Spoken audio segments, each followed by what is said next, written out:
Good afternoon, everyone. Thank you for joining us for the Share Networks Community Partner Meeting. We're glad to have all of you. We'll give about another minute or two to allow more folks to join.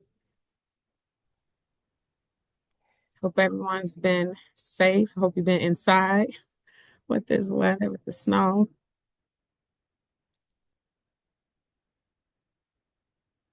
Hey everybody. Hi, Ingrid. Hey.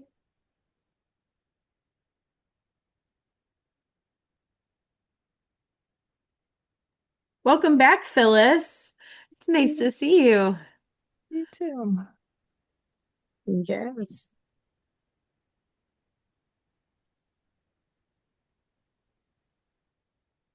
Okay, thank you, Renee, for sharing that. Yeah. Well, as we wait, if you guys would like to introduce yourselves through the chat, letting us know who you are, where you're from. Hello, Harriet. It's been a while since you joined Hello. us. It has been Yes. something for care and non-intentional caregivers, right? Like, oh, surprise. Thought I was going to be a companion. Turns out I'm a caregiver. Or Okay. I, s- I said I do. I didn't know. Not my case, actually. Well, I will go ahead and we'll get started now. So again, thank you everyone for joining. It looks like everyone who's on here has been on here, but if there's anyone new or hasn't joined in a while, just want to let you know that we are the Share Network. We focus on supporting the healthy aging of older adults through free access to resources and educational programs. And our monthly community partner meeting is designed for aging service providers, just allowing a space for us to be able to connect, hear program updates, and mostly learn about community resources. So each month we have a presenter that shares their organization, and then from there we move forward and then have a time for a Q&A from the presentation, but then also time to share resources. So during our time today, it's going to be a little different in that we won't have a presentation on a community resource, but instead we'll have a presentation by myself. I'm Janelle Bennett, the community health worker, as we just take some time to really focus on our roles and self-care and just this season ahead of giving and thankfulness. And so with that, if there is anyone that has some resources to share, program updates, and you are not able to stay on to the end, now would be a great time for you to share that information.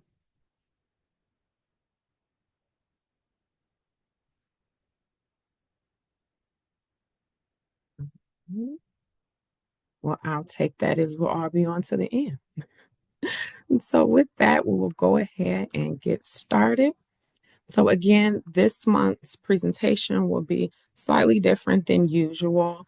Instead of having our typical presentation, we're going to use this time to honor the caregiver in all of us. And the reason that we are focusing on this is in recognition of National Caregivers Month. So just combining National Caregivers Month along with that we are officially leading into that holiday season where we'll take this time to focus on self-care, reflect on the ways that we support our communities, and then share resources available specifically for caregivers. So y'all give me one moment. I will share my slides.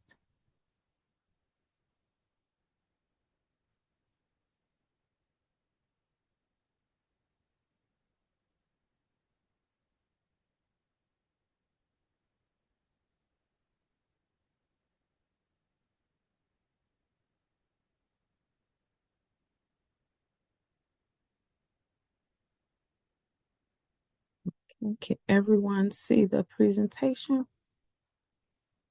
Okay. Uh-oh. Sorry, y'all. Okay. Now, no one can see my notes though, right? Okay. I want to make sure it's in the right presentation view. Okay, give me one moment though to move something.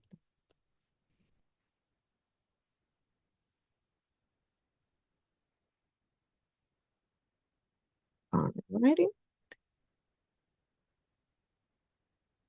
So I want us to first start by me sharing a article that thanks to Renee, she shared with me, and it really touched on just that point of self-care in our roles and our professions. And it's titled Reimagining Self-Care, and it's by Dr. Tamelia Brooks, who is a licensed clinical social worker. And I'll be sure to share that article with you all. But she touches on these 3 points of redefining self-care in our helping profession. And then moving from helper identity to human identity to self preservation. And then finally focusing on granting ourselves permission. So, some key points that I like to touch on in that is when we think about self care, she focused on how that's pretty much like a common word that's lightly used. And you generally think, oh, a massage, make sure you exercise, get enough sleep, all those things that are very much so important. But she challenges us to go a little bit deeper and ask, what does self care look like for me as an individual, but more so as an individual in my role? And sometimes we tend to separate the two, as I said, like massages, exercise, and only think of self care in that form as an individual, but maybe not so much intertwining that into our roles. And so from there, she moves further into helping us to um, understand what helper identity is. And that's simply as it sounds like in our professions, it may be blurred, or we focus more on being the helper, and that gets blurred with actually being a human first. So making ourselves first, thinking about continuing to serve, but serving by making ourselves the priority over others. And from there, then it goes into being able to focus on self preservation. So she asks us to shift our focus from that traditional self care to more so thinking along the lines of self preservation. So just honoring our authentic self, acknowledging and truly taking time to reflect on how we feel within the work that we do. Are we really flourishing in this? Do we feel fulfilled? Are we frustrated? Are we angry? Are we needing change? Are we weary? Are we also protecting our capacity? Because each of us have different roles in this field, but we still have a capacity, and we need to make sure that we're staying within that. And so, in short, it just focuses on that term that we all hear, like make sure your cup is filled as you continue to pour out, making sure that you're fully serving yourself as you're serving others.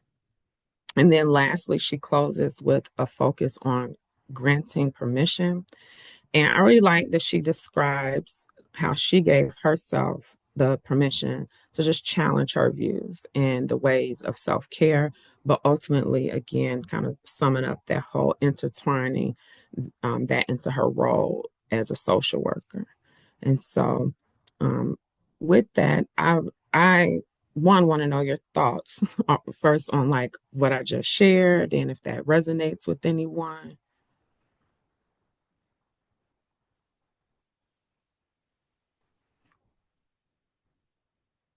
Hi, this is Jerry. Just really quickly, I love the fact that you talked about granting permission. I'm always talking about giving yourself some grace. So I like how that really resonated with me. Awesome. Thank you. Same. That's something I'm constantly working on. Like, what does that actually mean and look like for me?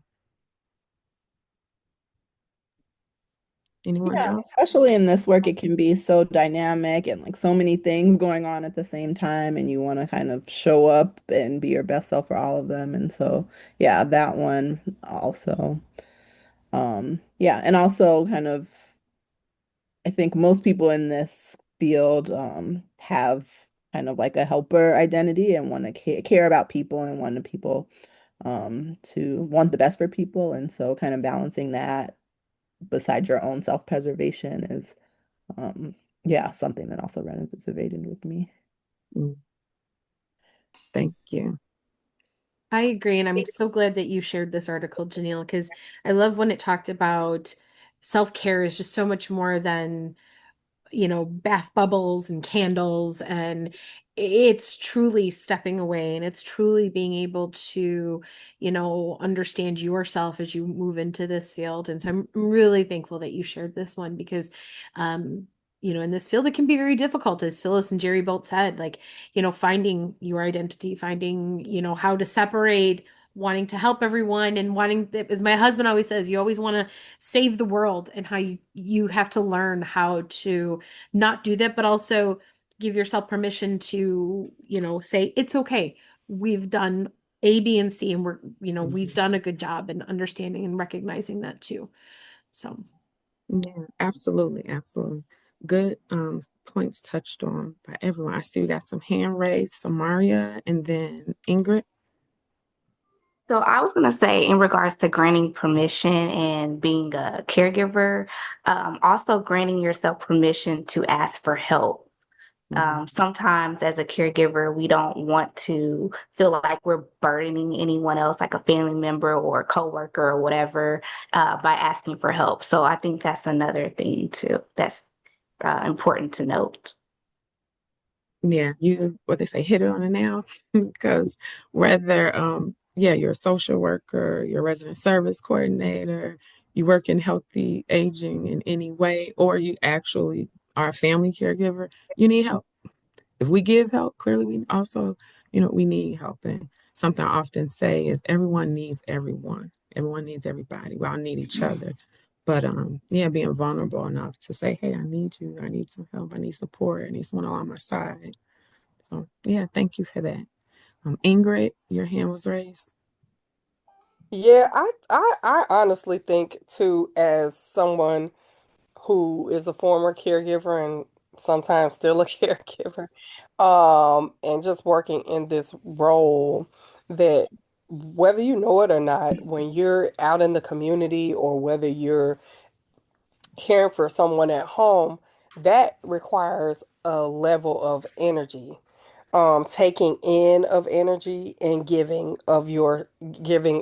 your energy to others. And that can create a level of exhaust or burnout. And so it's really important to be mindful of the energy that you're expelling and taking in, and just not being afraid to say no sometimes, because people that aren't caregivers or in a role like this don't necessarily always understand what they just see you. Oh, you all you do is talk to people, they don't see how that exchange actually occurs.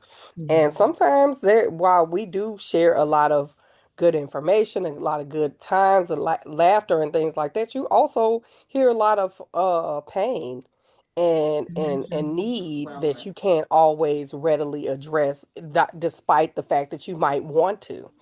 You can't save the world and can't always meet every single need, and that can sometimes take a toll on a person. So I think it's super important that you give yourself that grace, that time to say no. I need to take today to kind of just stare at the wall, which is my favorite thing to do sometimes, or just kind of disconnect from everything and everybody else in order to kind of create a sense of balance for yourself. Mhm. I like that. I really like that, Ingrid. Thank you. And actually, you kind of transition us into the next part where I want us to really kind of go a little deeper in reflecting on ourselves and our work. And so I want us to think about first, answer for yourself, what is one way that you currently practice self-care? And then along with that, what would it look like for you to practice self-preservation in your current role? So I know those are like two different things. So take a moment, let's ponder that, and then we'll move forward.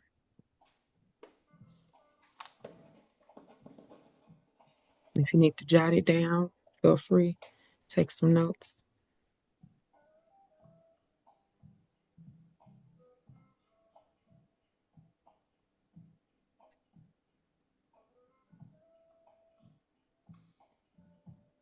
Okay, I see Dr. Brantley, you raised your hand. Yes. Um, I wanted to, well, thank you for that question. The second part would be a little challenging for me, but the first part, I try to look at the wellness wheel. There's different forms of wellness wheel, but I've used this one pretty much throughout my profession. It's occupational, emotional, spiritual, environmental, physical, social, and intellectual. So I try to touch upon each one of those dimensions and not necessarily always being formal with it, but I know throughout my day, bits and pieces of it affects me, and I try to be intentional about where I am in my wellness wheel. I When we talk about preservation, with the foundation Body Part Senior Fitness, when I started, I was in my 20s and now I'm in my 60s. And I'm like, how long am I going to go? And maybe others are thinking about, their roles and what they do and what's next. My husband's going to have a birthday coming up. He'll be 75, and we're getting older. And the participants that we serve, I'm now in their age range. And so the caregiving is that much more tighter with them. The conversations are now more aligned with, oh, I'm experiencing that too. Not that I'm just listening, but I am too experiencing some of the things that they're going through.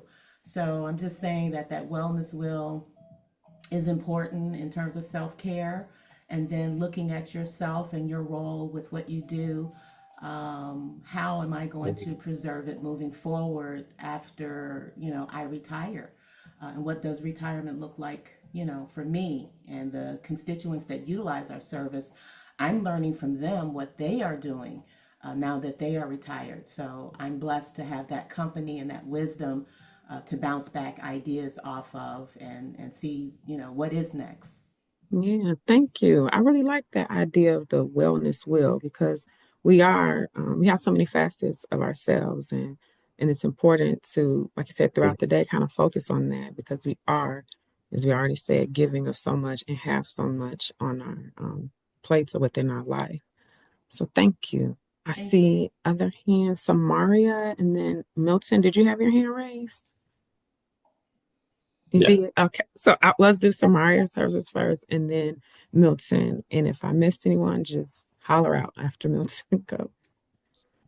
So, one way that I currently practice self care is I am noted for putting my phone on Do Not Disturb so I can just disconnect from everyone and just have time to myself. The only person who's on my list, some kind of bypass list that you can assign, is my mom because she is an older adult. She's almost 80. So, she's the only one that can get in touch with me during that time. But everyone else, they have to wait until I'm done, with my meditation, prayer, whatever it is I have to do during that time. As far as what would it look like for me to practice self-preservation in my current role? So before I started this role, I was a nursing home administrator and I was always on call 24/7. And so I got really used to that cycle. So when I moved to Illinois and got this current role, I was so used to that I was still checking my email even after work, even though I knew stuff wasn't important. So I had to learn how to decompress and keep work at work and have that work life balance and not check my email when I'm not working. So that's how I practice that in my current role. Mhm. Yeah, I'm sure we all can relate to both of those. But yes, thank you. I saw Ingrid, her response was that she does too. So you also keep your phone on Do Not Disturb. I am very much so guilty of that. My Yes, mom. I do. I don't. Like I said, when I just said I stare at the wall sometimes, I mean it. Like I like turn off the TV and just no noise, or maybe I have some type of white noise or just some type of motivational music or nothing. I prefer nothing, most times to kind of just detach from all of the outs extrinsic noise. I think it's important to disconnect people. I'm seeing a lot on my social media about like removing those distractions and social media and email and work and just kind of taking the time to reconnect and recenter yourself. And I think as caregivers and especially during the times that we're living in, it's becoming more and more important to do that in terms of even practicing self-preservation in my current role. That word no is real for me now. Like Mhm. I used to, it was definitely hard for me, and it's not that it's not still hard for me because I do you as people, as Phyllis pointed out, we're just kind of naturally inclined to want to help people.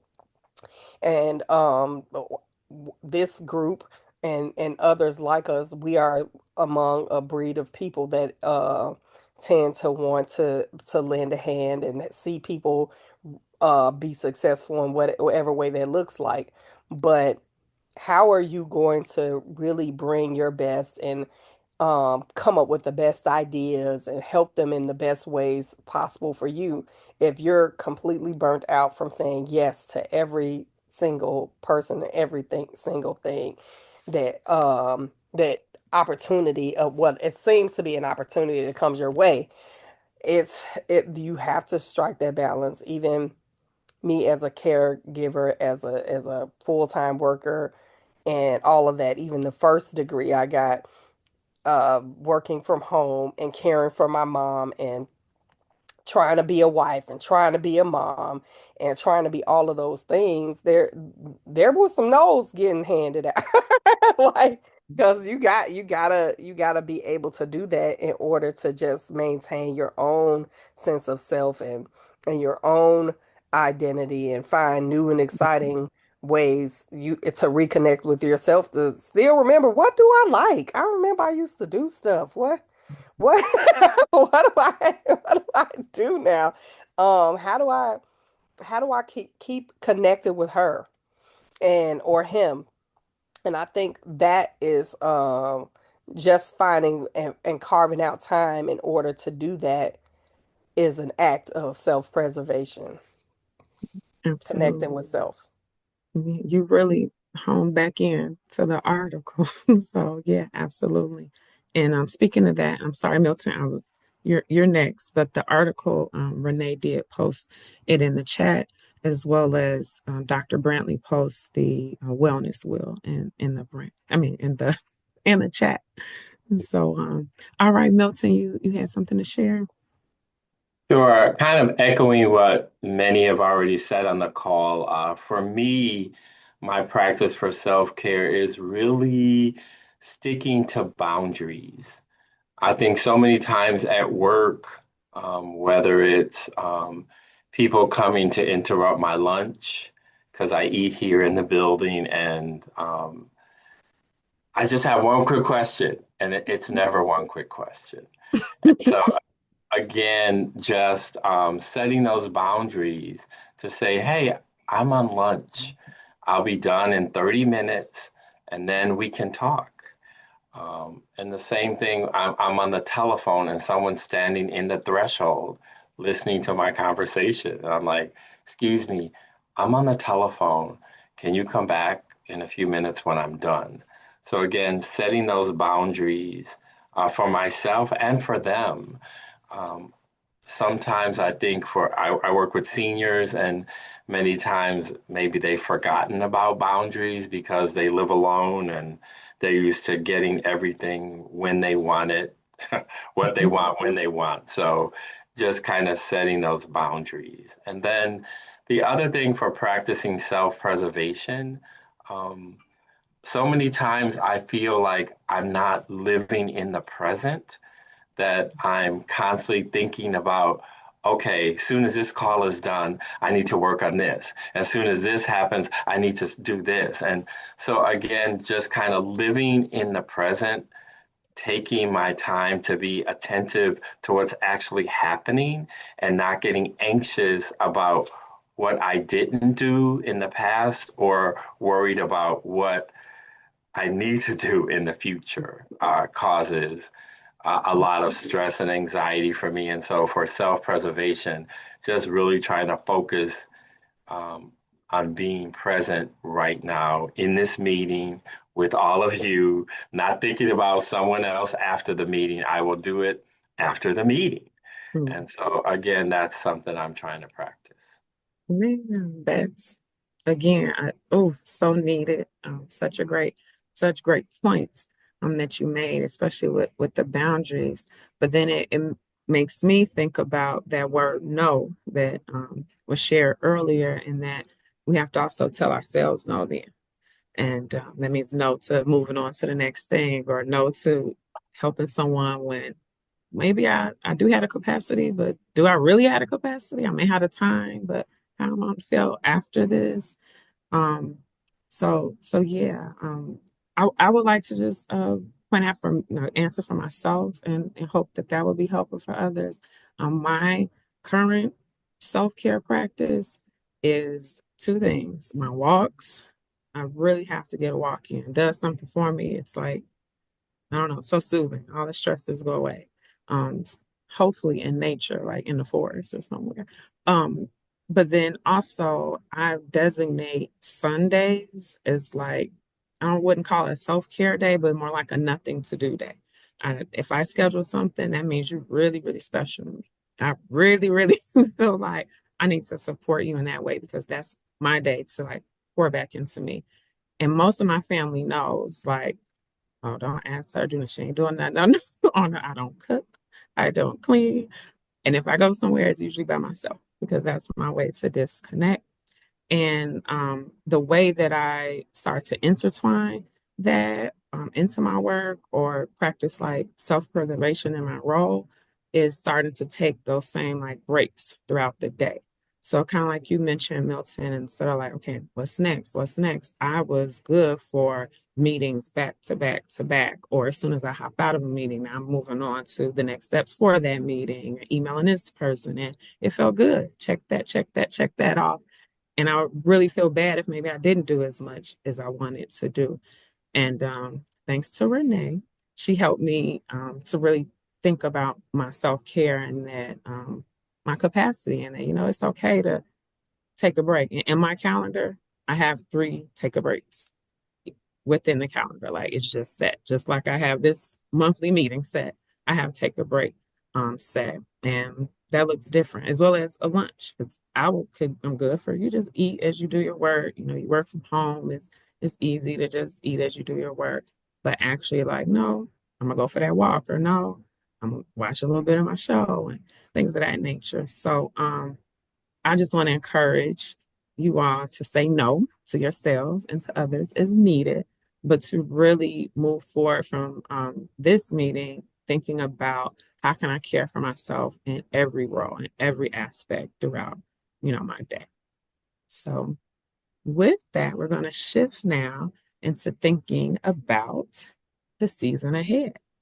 As I shared before, we are moving into that busy season. That season where, yep, we already thinking about our Thanksgiving meal, who's gonna come, what we have to do, what we have to, get Christmas gifts, that time events. And this is a season that's filled with thankfulness, gift giving, as I say, events, but it's just a busy season. It's probably one of the most busy seasons of the year. And I would like for us to make sure that within this season, we're really taking time to think of ourselves in terms of, what about myself am I thankful for? Or what about myself that I can say is goodness? Like, what's just my pure goodness? And then along with that, adding ways we could give to ourselves. Like, am I going to buy myself a Christmas gift? Am I going to make sure that in the midst of all the busy things I have to do, that I'm still taking time for that self care? How we can even have just different positive self talk about ourselves, not just in this holiday season, but just throughout life. But I personally take this time to really just reflect on what am I thankful for, and typically think of things outside of ourselves, like my family, my health, my work. But how often do we really say, like, I'm really thankful for how I keep going when I am exhausted. I really am thankful for for how I make sure that I take care um, of things, and I make sure I'm responsible when it comes to my self-care. Or like for me, I have an alarm that goes off at 9:15 every day, and it says, "You did it, girl. You made it through another day." And that's special to me because I have a 2-year old. And some days I feel like locking myself in a room and saying, yeah, none of this is here right now. I want to act like I'm not a mom right now. But I can end the note the day positively saying, "You made it, girl. He threw 10 tantrums in 10 minutes, but you made it, girl." And so, what does that look like, for each of you when you think about the goodness in yourselves and what you're thankful for within yourself? So, if anyone would like to share anything, that would be great. If not, I just want to leave you all with that, like really thinking about within this season.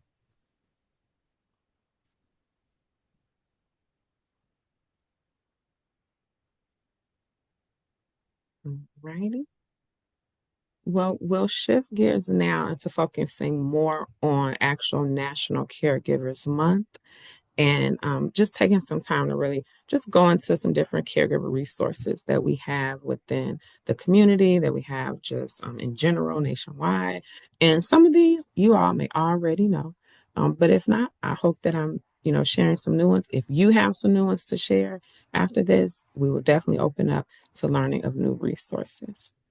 So I would like to share these few, and I'll just continue to add on to that.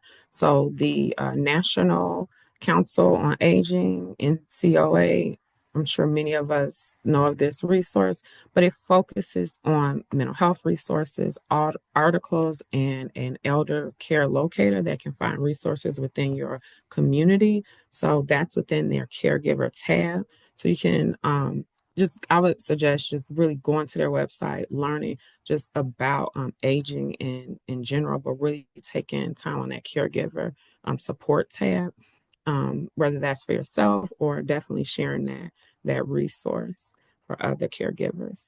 And then there's the Caregiving Action Network, and it's a non-for-profit, and they provide free education, peer support, practical tools, articles as well. And that again is nationwide. And I like that they have like webinars and things, because sometimes you don't have the time to really research or read, but they provide that for you.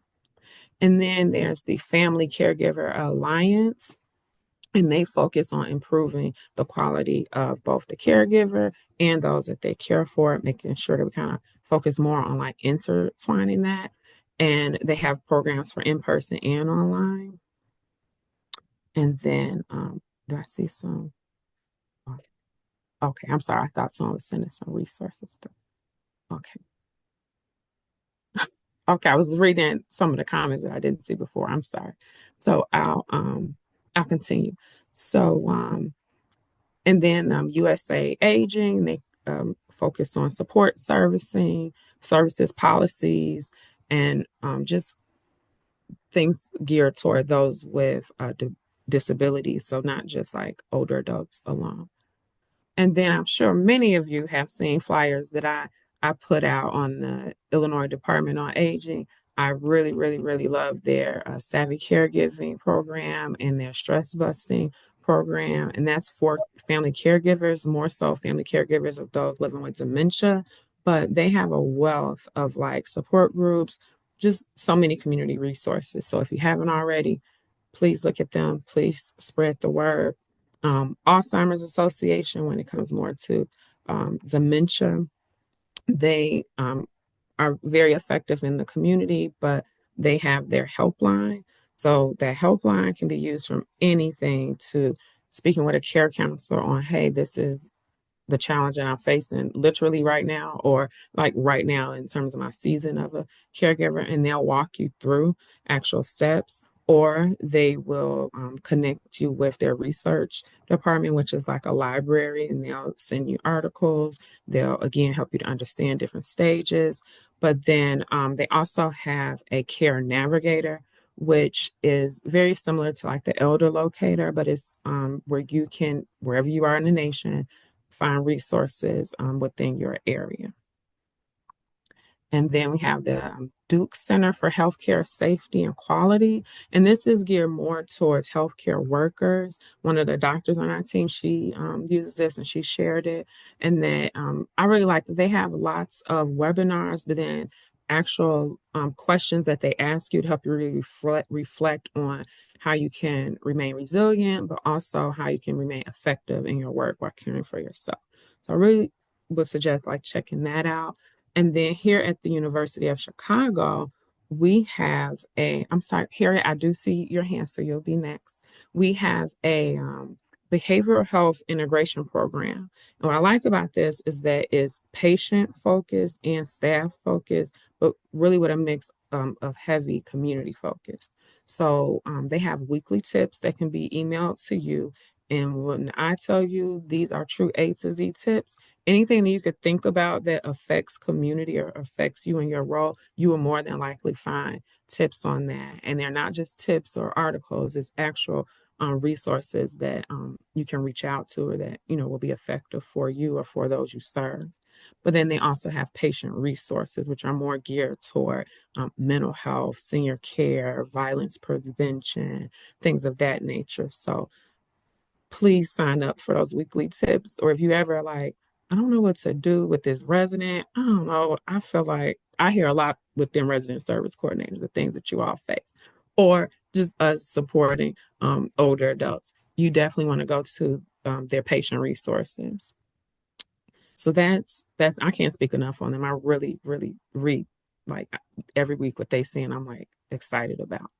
And then Dr. Kate Thompson, our director over at Share Network, she follows a woman, Adria Thompson, who now I started following on Instagram is Be Like Care. She's dementia focused, but she's really savvy at like explaining things and helping you to understand yourself as a caregiver or just focus on you and self-care. And so I would suggest following her if you like, if you social media person. And then lastly, there's the Rush Alzheimer's Disease Center. They focus heavily on caregivers and understanding Alzheimer's disease, and um, they have an event coming up, which I will post the link in the chat. So I'm sorry, I just was talking and talking, and I forgot to click through each of these so you can see them. But I have created a handout, though. I know you guys are, I just realized y'all looking at the slide like, okay. So I have a handout that I will email in the follow-up email, and it has the links to all of these. So yeah. Um, Harriet, though you had your hand raised. You just answered the question. For me to move that slide. Okay. Well, no, I can't figure out how to copy the chat on my iPad. But you've been giving all these resources. I could take a picture, but we're going to get a follow-up email with this in it, right? Yep, absolutely. And if you all like, I can send you the slides. So just, I got my email. I can post my email again in the chat and I can send you all the slides. But Well, I yes, didn't all see the anything. resources will be emailed in a follow-up email. Okay. Anything specifically related to veterans? You know what? I really apologize that I literally thought as we were logging on, like, oh my gosh, I did not focus on those who give and serve our country, like or have served our country. So please, you all, charge it to my head and not my heart. My goddaughter, she's in the army. She's so I have veterans in my family, my godmother. So I'm like, how could I not honor them? My brother. So I apologize for that. I know there's some aides and assistant benefits, and it might be even just be coming in and doing the laundry or some house cleaning, Okay. but I don't know what it takes to qualify. Do you have to have big disability? So that's what conversation I'm in. Yeah. Okay. Yeah, to actually to help my daughter to see what I can do for my daughter's assistants, and all these resources are so good to, and some of them are out of pocket pay, and some of them you get assistance with. Mhm. But, yeah. I do know that I'm sorry, we have some people posting in the chat. Okay. So Maria said that Age Guide, that's the organization that she represents, they have veterans directed care program, and she's posted the flyer for that. Um, I think Age Guide is Lake County and DuPage, yeah. maybe Samaro. We're Lake, DuPage, Will, Kendall, Kankakee, Grundy. There's two more I can't think of. Sophia. McHenry, Oh, McHenry. McHenry. Sophia, what else did I miss? I know I missed one. But it's the Did you collar say counties Kendall? around Oh, around Cook County. yes, Kendall. Oh yeah. Well, yes. But maybe you can connect with Samara. I know she's connected with the like Age Guide that's for Chicago, and they may have some resources for you. But I don't know why I can't think of it right now, but I know it's like West Loop area, closer to the West Side. I think it's on like Damon. It's like the Veterans Center. I can find the information. I can find information on. If anyone else has resources to share, just send it my way. But I will add that into the follow-up email. Right. Well, I think I mean the entire country is divided into area. It's AAA area agencies or something. And I think Cook County is one, City of Chicago is one, collar counties is one, and then across Illinois. Maybe Dr. Thompson knows about that, but or maybe you do. I don't know. We're all aging. It's just how how At at which what age you? level? uh, Yes. So just to So, confirm for age guide, I know that Sam and I'm not sure, was it Sophia? I think we're talking about it. It's DuPage, Grundy, Kane, Kankakee, Kendall, Lake, McHenry, and Will counties that they cover that entire service area. Thank you. Not a problem. yeah, thank you also, Harriet, for your question. Were there Oh any yeah. additional? Yeah. I'm sorry, go ahead. Age options. Age options is suburban Cook County. Correct. Yeah. Yeah. Well, maybe we can get a presentation on each of those. Maybe that could be one of our presentations in the future. And several years ago, you had the Cook County Public Guardian on, Hmm. which was a tremendous help for me personally, as I was power of attorney for an employee. I'm glad that that was helpful to you. Thank you for letting us know that. So, if there's not any additional questions, I'll just move on to this last part so that we can move on into our second half of the meeting.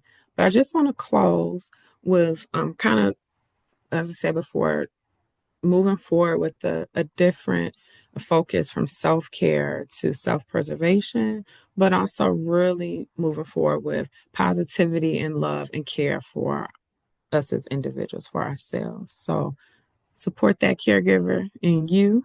Reflect on all of your goodness, really highlight the support that you provide, and more so highlight it to yourself. It's okay to highlight it to others, but first start with yourself, and then mostly take that special care of yourself. So, not just in general, but whatever it is that you know you especially need for you, I encourage you to make sure you do it, make it at the top of that to do list. And so, that closes out our presentation. I will make sure I saw in the chat to put the links, in the chat. I will do that during the resource sharing time. Any questions on anything? Thank you for your hearts, Phyllis. All right. Well, thank you. I see the thumbs up. So we'll shift now into resource sharing time. So if there are any community resources, program updates, things coming along, let us know.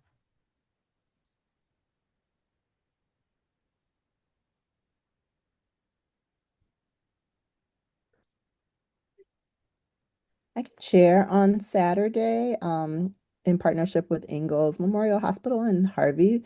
We're having a dementia and healthy aging presentation, lunch and learn. So there's a flyer in the chat. All are welcome. It's free. Be lunch provided. Dr. Chandler Zollikofer of the Memory Center for UCM will be presenting. And then we'll have a super ager there too to talk about how she ages healthily. So all are welcome if you are in the Harvey or South suburbs area or want to come out that way. Thank you.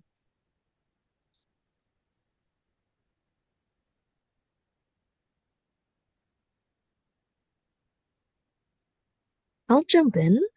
I'm Allison. I'm one of the clinical managers at Institute for Therapy Through the Arts in Evanston. We're a creative arts therapy organization. We've got two things coming up that I just wanted to put out on everyone's radar in case this is helpful for you. First of all, we're having our open house for our clinic that opened last year in Evanston. So I'll drop the flyer information for that in the chat. I know that's not close by for everyone, but if you're somewhat close by or if you know someone who wants to check out our clinic and meet some of our program team, we'll have that information for you. We'll have some refreshment and you'll get to see our space and our clinicians. And then, as part of our dementia programming, we're going to have another run in January of our Healthy Aging Through Music program. So it's designed for people with early to moderate stage memory loss and their caregivers. So often a spouse or a child or even a private caregiver. It is a fee for service program, but we are open to financial aid on sliding scale. So if that's something that would make it more accessible for any of your clients, please have them reach out so we can see what we can work out. But I'll drop both those things in the chat for everyone. Thank you, Allison. I'm glad you could join us.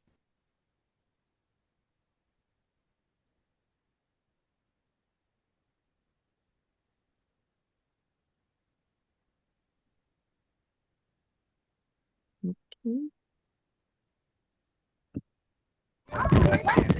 Hi, it's Regina.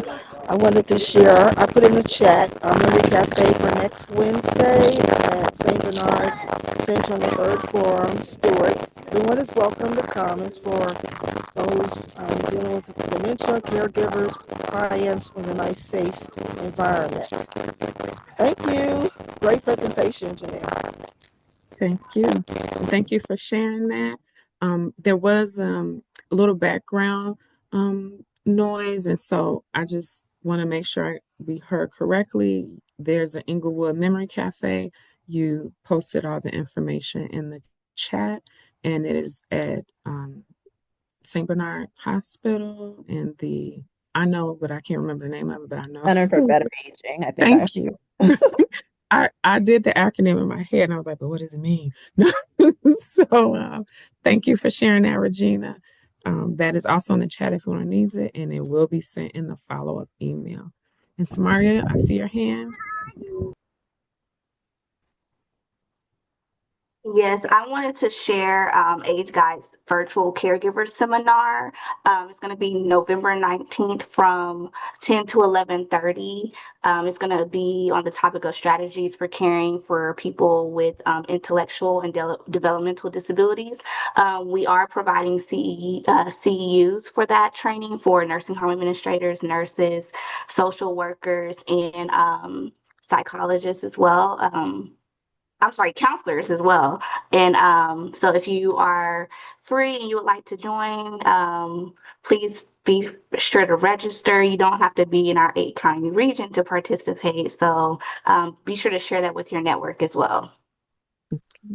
Thank you. I know that's the same one that you already shared a flyer with me for, correct? Yes, and I'm still put it in the chat as well. Okay. That will be coming out shortly. I do want to highlight again the Rush Alzheimer's Disease Center. Ms. Cannon asked me to share this, but they have a summit on Thursday, and that link is been added with the other resources that I provided, and I'll make sure to share it in our follow-up email. Ingrid? Hi. Yeah, I was gonna actually highlight that very same one. I don't know if it's on the 20th at Yep. Woodson Library. Yeah, Is that because I Thursday? guess Yep. Darby has been tapped to be a speaker there.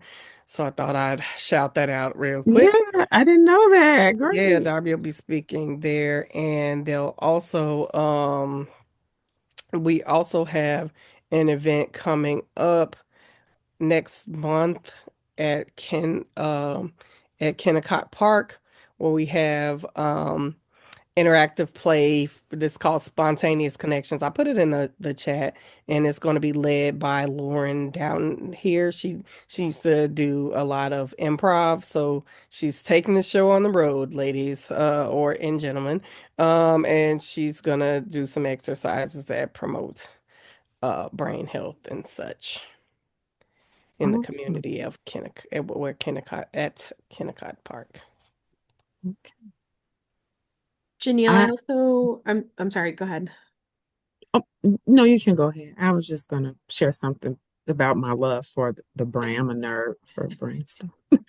I just wanted to share one opportunity that's coming up. I will be having the flyer ready for everyone by the end of this week, but in partnership with the Alzheimer's Association, Share Network is actually going to be hosting on December 16th 2 sessions of something we're calling Home for the Holidays.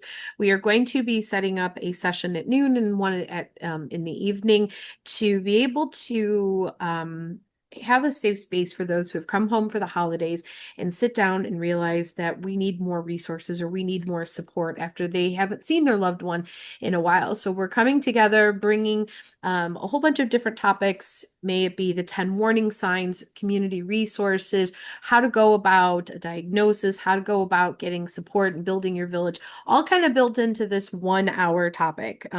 Again, it'll be called Home for the Holidays. I'm very excited to be working with none other than our wonderful Phil Bennett, and I will be presenting with him on this topic. So as soon as we have our registration link, we'll be sending that out this week. So stay tuned, but get December 16th out on your calendars. December 16th. Time. We will be having it at noon and 6 p.m. So we're giving 2 slots just so we have space for those who are not able to make it in the evening, but those who would also like to come during the day. So trying to split it up a little bit. Thank you. Thank you. And so when we get that information, you guys know I'll be pushing it out. So look forward to it. Phyllis, I see your hand raised. Yes, thank you, Janelle. On Wednesday, November 19th, from 11 to 1, Dementia Friendly Washington Heights, along with the Trinity United Church of Christ Caregiver Support Group, and Meals of Grace will be partnering, and we will be providing.